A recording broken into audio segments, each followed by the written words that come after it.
está lá que renuncia, e o movimento espírita renuncia ao poder espiritual. Ora, por quê? Naturalmente que o movimento espírita deverá estar dotado de um poder. Para ele realmente conseguir os seus objetivos, se ele abdica do poder temporal, terá que naturalmente incorporar um certo poder. Achamos que seja o poder espiritual. Está muito bem definido em obras póstumas, quando fala na tiara espiritual que queriam atribuir a Kardec. Terceiro passo, do poder espiritual, então, a educação espírita. Ora, por que esse passo aqui? Do poder espiritual para a educação espírita? Porque são da mesma natureza. Tanto o poder espiritual é espiritual, como o próprio nome diz, como a educação espírita também é espiritualista. Lá está em Livro dos Espíritos, questão 917, palavra 16, e Livro dos Espíritos, questão 796. Quarto passo, é fácil então transpor da educação espírita à escola espírita. Por quê? Porque já há educação nos centros espíritas, já há educação nos lares espíritas, mas naturalmente é preciso completar esse tripé com a escola espírita. Então ela se impõe aqui como necessária para realmente ter um sistema bem equilibrado.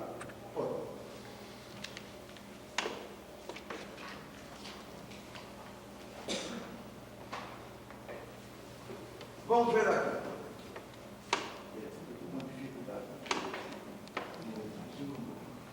Vamos ver aqui. O mundo da regeneração é esse mundo que estamos esperando. E depois do mundo de expiação e provas, nós temos aqueles mundos futuros, e o imediato será o mundo da regeneração, que aqui está naturalmente delineado. O Espiritismo como uma nova era para a humanidade. O que vai acontecer nesse mundo de regeneração? Vejamos bem que isso aqui é fundamental para a escola espírita. Vejam bem. O Espiritismo será crença geral. Está em Livro dos Espíritos, questão 798. Vejam bem que está aspado. Essa expressão está aspada. Quer dizer, não é minha. É tirada, ipsis literis, da codificação espírita. Será crença geral. Será crença comum. No mesmo Livro dos Espíritos, questão 798. Será uma crença geral, será uma crença comum. Base de todas as crenças. Está lá em Obras Póstumas, quando trata da regeneração da humanidade, palavra 25. Será a base de todas as crenças. Quer dizer, o Espiritismo não será a crença do futuro, mas ela estará na base de todas as crenças do futuro. Também está entre aspas. Portanto, não é ideia minha. Todos o aceitarão. Aceitarão o quê? O Espiritismo. Obras póstumas, quando trata da Constituição, capítulo 6. Ainda, o Espiritismo gozará do direito de cidade. Vejam só, todos os seus direitos, que hoje eles são negados. Livro dos Espíritos, conclusão, capítulo 8, parágrafo 5. Reformará toda a legislação. Eles entrarão até no campo político, constitucional, mas não empolgará o poder legislativo, naturalmente, né? Reformará toda a legislação tão contrária ao cristianismo. Está em Obras Póstumas, o futuro do Espiritismo, etc. Então, veja, eu coloquei aqui, naturalmente, com a ideia de mostrar que esse mundo de regeneração estará penetrado da crença geral, da base de todas as crenças, todos aceitarão, etc. Muito bem. O que serão então esses círculos vermelhos aqui?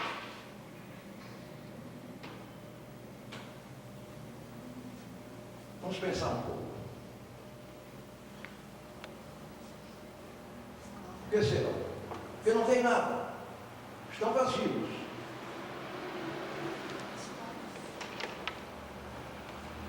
Serão as escolas do futuro. Por que vazios? Por que vazios? Porque nele não haverá educação espírita. Não haverá escola espírita. Por quê? Não se falará em reencarnação, não se falará nos mundos espirituais, não se falará na desobsessão, não se falará na responsabilidade, na mediunidade, nada disso, nada de reencarnação, nada de espíritos, nada de comunicação com os espíritos, nada do karma, da responsabilidade, nada de evolução espiritual. Então estão vazios. Mas, vejam bem, a crença geral, essa crença geral envolve reencarnação, envolve a comunicação com os espíritos, envolve esse transportar de ideias de um mundo para outro, envolve a responsabilidade moral e espiritual. Todos aceitarão. O que se deduz disso? O Espiritismo, naturalmente, penetrando em todas essas áreas, em toda parte, e aqui vazio de Espiritismo.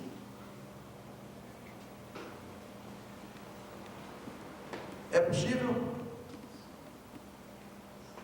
Nós estamos diante de uma impropriedade, de uma falácia lógica.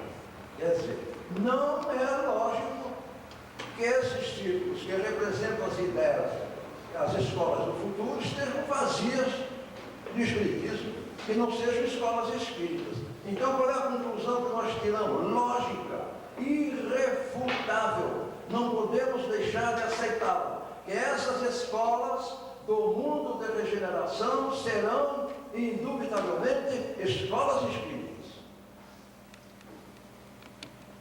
Estamos preparados para isso? Não. Estamos nos preparando para isso? Não.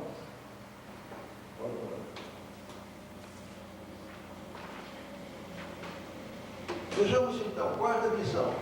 Escola espírita seria então uma necessidade imperiosa, devido àquele esquema anterior, que não podemos conceber escolas vazias de espiritismo, envolvidas por crença geral, que todos o aceitam, que terá o direito de cidade, etc. Então há uma necessidade imperiosa de que desde já preparemos escolas espíritas para que, quando nós atingirmos o mundo de regeneração, que será nesse mundo mesmo terreno, possamos então, nesse mundo de regeneração, chegar até ele através da escola espírita, que é a agência educativa mais eficaz para realmente propagar o espiritismo para todos os recantos do mundo em benefício da humanidade. Daí a importância, daí a palavra imperiosa. Por que imperiosa? São aqueles vaticínios espíritas que eu já falei, crença geral, crença comum, todos aceitarão, futuro, etc. Futuro da regeneração da humanidade, base de todas as crenças. Segunda premissa, porque renunciou ao poder temporal. Poder espiritual e moralizador, substituindo o poder temporal. Pergunta-se, qual o poder do movimento espírita que produzirá todos esses efeitos de natureza espiritual? Será o poder político? Será o poder econômico? Será o poder financeiro? Religioso? Militar? Ou intelectual? É claro que não. É claro que não. É o poder da educação. É o poder da educação, principalmente através das escolas, onde a educação espírita se processa através de um tratamento científico e pedagógico, e não apenas contando com a abnegação e a boa vontade de tantos patrícios nossos que se dedicam à educação espírita hoje em dia, nos centros espíritas, nos próprios lares. É um produto de uma grande abnegação, de corações realmente voltados para o bem de todos, mas que é preciso, no decurso do tempo, realmente tornar científica essa educação, através de escolas espíritas, com professores qualificados em curso superior, principalmente o curso de pedagogia e psicologia. Conclusão. Esse poder do movimento espírita só pode ser um poder da mesma natureza desses efeitos espirituais. Isso é lógico. Poder espiritual íncito na educação espírita. Para isso se apresenta agora a escola espírita. Pode baixar um pouquinho lá. Como imperiosa. Devido à aproximação. Não está lá em Gênesis, no último capítulo, que os tempos são chegados? que este mundo de expiação e provas irá logo se transformar num mundo de regeneração, será mentira, será um equívoco. Todo um capítulo de Gênesis, da contribuição do próprio Kardec, nos dizendo que, não digo que seja iminente, mas estamos nos aproximando, ainda que lentamente, desse mundo de regeneração. E a preparação desse mundo de regeneração, não poderemos atingi-lo tendo escolas que não sejam espíritas, num ambiente, num oceano, digamos assim, de crença geral, crença comum, etc., que todos o aceitarão. Seria uma impropriedade lógica. Portanto, é imperiosa, logicamente, que a escola espírita seja desenvolvida. Quinta visão. É uma necessidade, portanto, inadiável. Por que inadiável? Por todas essas considerações já feitas. Escolas comuns serão escolas comuns no mundo de regeneração, nenhuma conotação espírita, nada de reencarnação, nada de mediunidade, nada de comunicação, nada de evolução espiritual, nada de mundos habitados, etc. É também inadiável, como vimos, é inadiável. Então, é imperiosa, é imperativa, é inadiável. O que quer dizer inadiável? E não podemos deixar para depois, é para já. Estamos atrasados. As religiões do Brasil, todas têm escolas.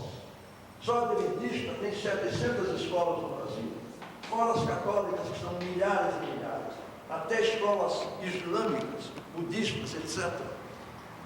Nós, espíritas, o que temos? Temos um centro espírita, que é uma escola de formação espiritual, sim, muito digna, que tem prestado favores inestimáveis ao nosso movimento, mas é preciso completar o tripé com a escola espírita. É possível? Ora, é imperiosa, já demonstramos. É inadiável, não pode deixar para depois, mas será possível? Serão possíveis escolas espíritas? Primeira razão de que é possível. Primeira razão, o nível já atingido do desenvolvimento teórico da educação espírita. Podem percorrer os catálogos das editoras, existem obras e mais obras sobre educação. Eu cataloguei 59 obras editadas sobre educação espírita. Então, isso não nos falta para que seja possível a escola espírita. O nível já atingido do desenvolvimento teórico da educação espírita. A conceituação da educação espírita muito adiantada já. Os princípios fundamentais dessa educação. Conceituação do educando, conceituação do educador, do método, do currículo, da escola espírita mesmo, a sua criação, a sua estrutura. Tudo isso já está feito, consolidado. Segunda razão, a já considerável literatura espírita. As 46 obras editadas até 98, existem outras mais editadas depois disso. Terceira razão, uma tradição que se perdeu.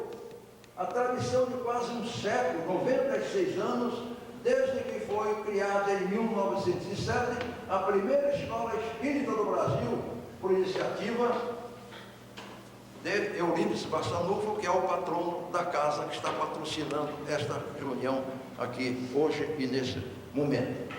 O grande Eurípides Bassanufo. A escola que ele fundou, onde é que está? Ainda está em Sacramento, Escola Allan Kardec. Ainda está lá. Tem 96 anos, então você veja como é possível. Também. Quarta razão.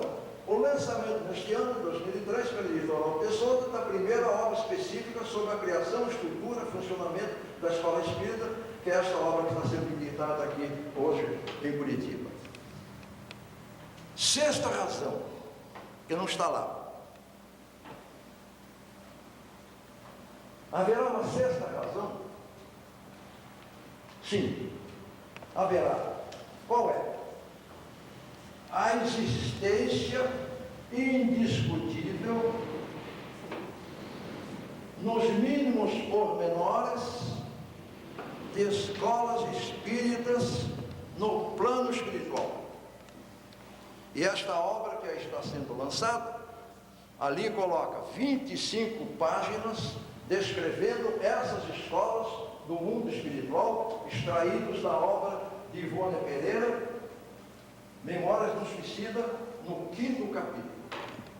Ali nós estamos mostrando nesta obra que existe a concepção do educando, que existe a concepção do educador, que existe a concepção do currículo, do método, da disciplina, da própria escola lá do mundo espiritual.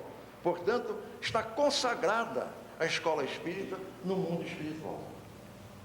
E aí eu trago na minha várias obras, Chico Xavier, Pai Jacó, naquele livro Eu Voltei, que falam das escolas espíritas. E o que é que nos diz a codificação? Que as instituições do mundo terreno devem ser cópias daquelas instituições do mundo superior. Onde é que estão essas cópias? Onde é que estão as escolas do Brasil? 18 no Centro-Oeste, 8 em Mato Grosso, 2 em Manaus, 1 no Rio de Janeiro, o resto não sabemos. Portanto, se as instituições do mundo terreno devem ser cópias, naturalmente cópias meio apagadas do mundo superior, porque lá existem os modelos perfeitos. Por que nós não imitamos? É a nossa obrigação, é dever do movimento espírita criar instituições escolares espíritas que representem naturalmente o reflexo dessas escolas do plano espiritual. Se nós não vamos para lá, não estamos evoluindo para lá, então por que já não nos preparamos para essas escolas do mundo da regeneração?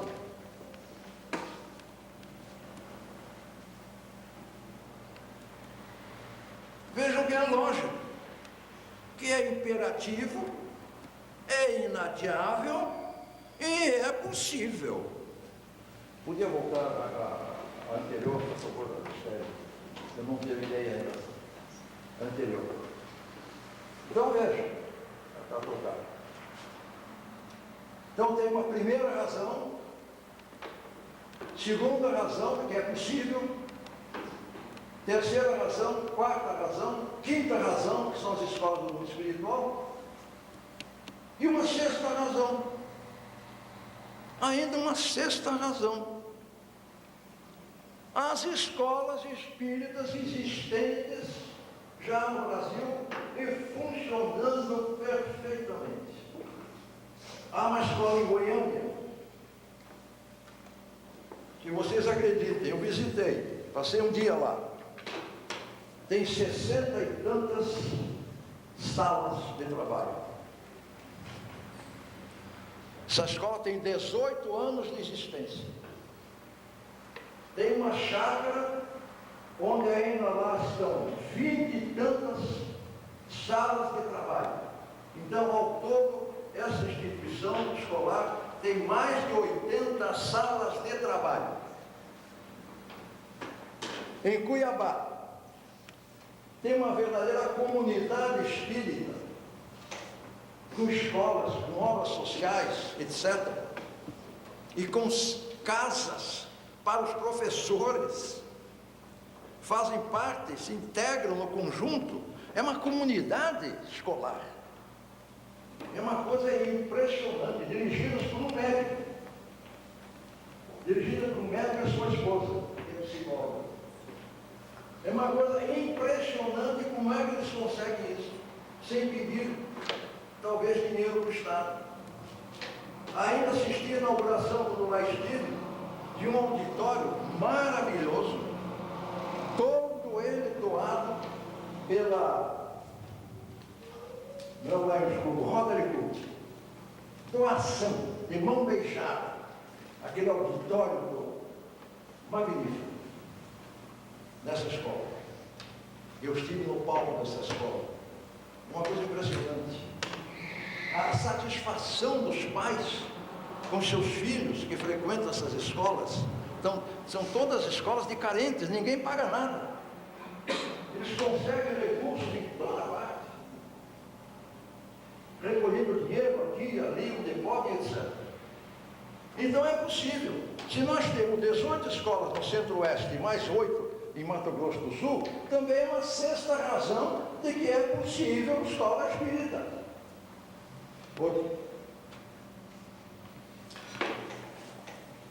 Agora então entramos particularmente na institucionalização da educação espírita. O que é institucionalização? É uma escola. Institucionalizar a educação espírita é criar uma escola. E essa escola tem uma especificidade. É a escola que educa. Porque não se educa mais. Instrui-se os alunos com matérias. Geografia, história, física, química, biologia, matemática. Então, há uma composição da mente, um acúmulo de conhecimentos. A instrução apenas instrui e educa muito pouco. A educação instrui muito, educa muito e instrui muito pouco. Então, essa obra, que se chama Prática da Escola Espírita, é a escola que pretende educar e está educando. Essas 30 escolas que estão funcionando no Brasil, que sejam do nosso conhecimento, estão funcionando plenamente. Implantação efetiva na escola dos princípios da filosofia espírita da educação.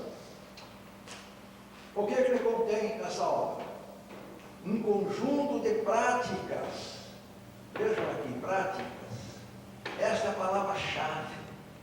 Práticas educativas, não mais só teoria, não só conhecimento, ordenadas diretamente ao que essas práticas?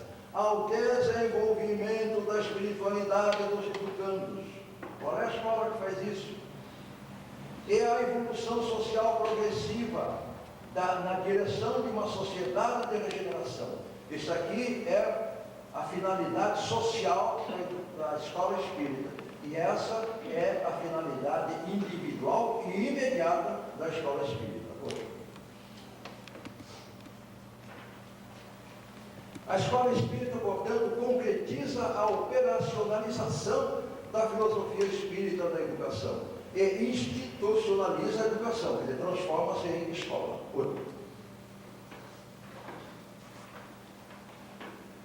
Essa escola espírita é leiga ou confessional? A escola espírita é espírita pelas suas raízes religiosas e filosóficas doutrinárias. É, portanto, confessional.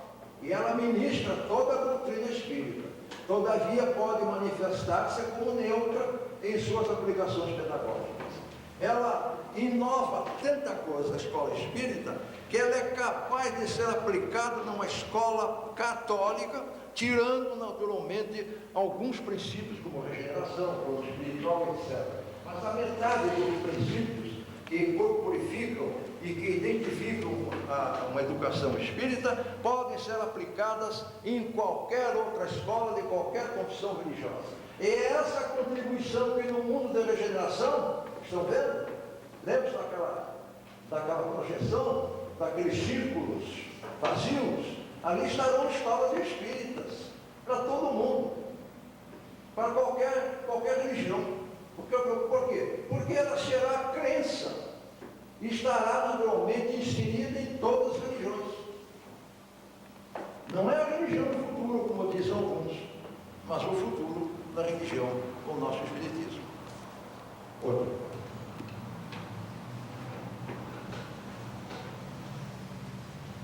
Convergência cósmico-pedagógica dos princípios da doutrina espírita.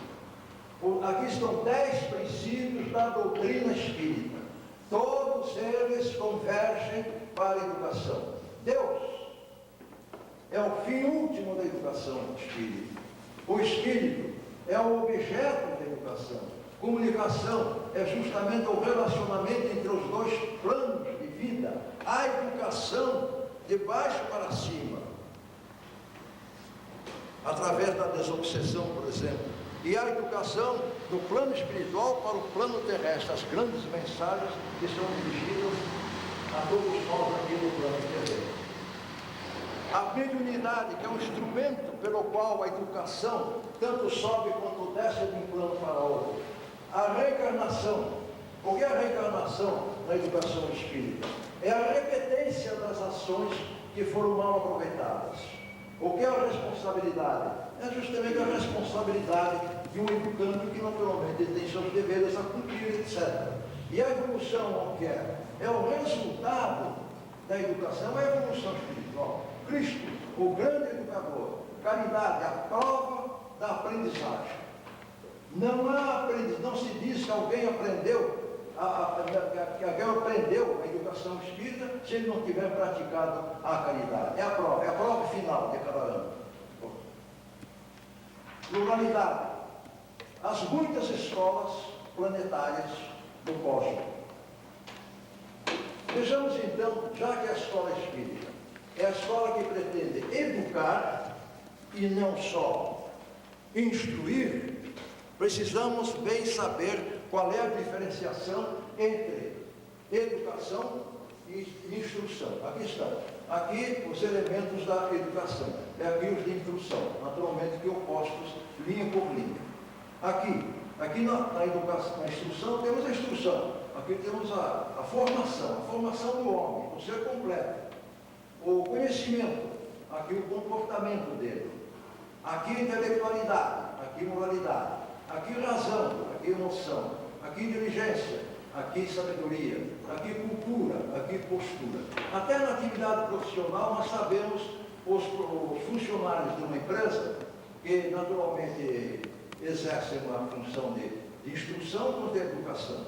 Aqui temos posição contra o relacionamento da empresa. Aqui temos a competição contra a cooperação, a promoção contra o bem-estar. Escolares. E temos instrutores, não temos professores, nem educadores, são instrutores de conhecimento. Aqui temos educadores também. O que é educação? Educação da alma, do espírito. Aqui temos instrumentos, aqui temos educandos, aqui temos castigos, aqui temos a reparação, aqui a mente, aqui o espírito, aqui a acumulação de conhecimentos, aqui transformação moral, aqui temos ciências, aqui temos práticas educativas, aqui temos o individualismo, aqui o cooperativismo, é aqui a escola comum e aqui a escola espírita. Então, uma série de fatores que diferenciam, que dão plena especificidade à escola espírita. Não é uma escola comum, portanto.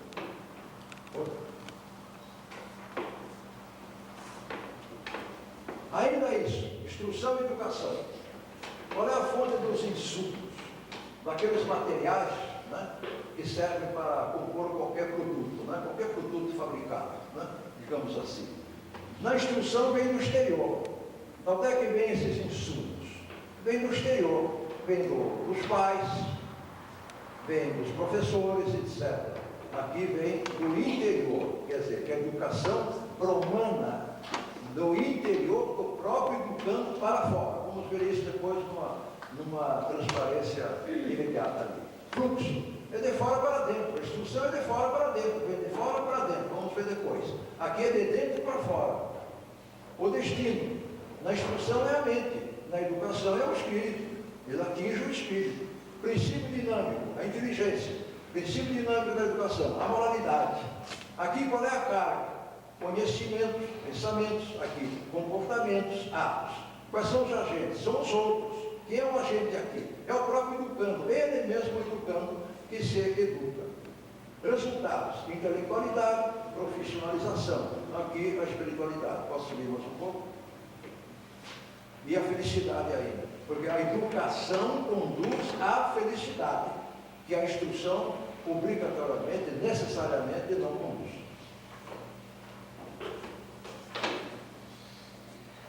Aí está. Aqui nós temos a instrução. Vem da onde? Vem de fora. Uma acumulação de conhecimentos. Acumula aonde? Onde?